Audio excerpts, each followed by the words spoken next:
I invite you, the viewer, to consider a great work of art, Leonardo da Vinci's Saviour of the World, which will be the video thumbnail, so you'll have a reference to what I'm talking about. However, the Saviour of the World, as Leonardo da Vinci has conceived of and depicted in this work of art, involves the male and female, masculine and the feminine, contained within one person, the anima and the animus, and the space between.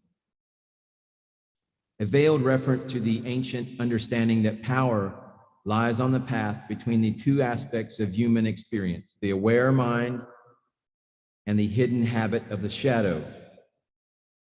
Is Leonardo, by many accounts, a student of alchemy, magic, and certainly an acknowledged student of the occult, offering a glimpse? Is he offering us a glimpse at this profound understanding, this union, this path between male and female?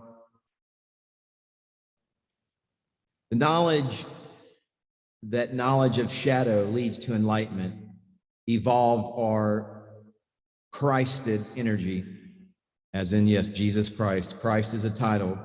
As you recall, Christ means the anointed one. So Christed extraterrestrials, Christed energy.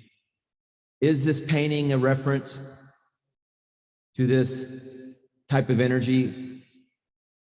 The hands, so powerful, are well known to followers of Hermetic Principles. The concept of as above, so below. The raised finger of the left hand and the sphere held in the right hand in this painting by Leonardo. These are an allusion to the Hermetic principle of mind as the key to creation, manifestation, the knowledge of mental and divine connection impacting the physical realm, plane, and the body. The mind is all. Keep in mind, the Hermetic Principles, 7 Hermetic Principles. Principle number 1, the mind, mental, is all. Mind, the mind, our perception. The Renaissance vibration of aligning, attuning, and archaic wisdom launched a step towards freedom of intellectual wisdom, eons in the making. Talking about the Great Renaissance, if you're familiar with that epoch in the history of humans on this planet. Is that vibration, is this painting like a representation of the Savior of the world? Perhaps seeks to convey the powers that are not so obvious, like Jesus is coming back in the clouds to save us all. You know, if we go to church every Sunday and blah, blah, blah, blah. Is the real Savior, is the real second coming within all of us, something that happens within us all, that we all invoke that Christed energy. The Renaissance vibration of aligning, attune, and tuning to an archaic wisdom launched a step towards the freedom of intellectual wisdom, eons in the making. Like this representation of the Savior of the world perhaps seeks to convey the powers that are not so obvious. The light, the crystal of creation emerging from the darkness, the void being the backdrop for the potential of creation, the space between the conscious and the subconscious, this as the conscious creator of a new earth.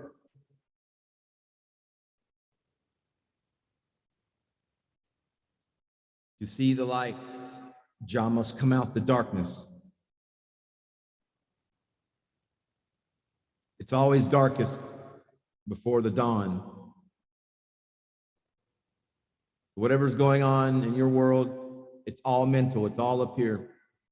That's the fundamentals of Hermeticism, the basics of any kind of magic, sorcery, quantum understanding, the Heisenberg uncertainty principle. Look into that, the double slit experiment, or the mere presence of an awareness, an observation, the mere fact that one person one human observing a controlled, scientific, hermetically sealed, all variables accounted for, except the human variable, the human mind, the human soul, the human Christed energy, that we have the power, that we, the humans, are the Christed power, the Christed second coming, and we will rise to the dawn of a new age.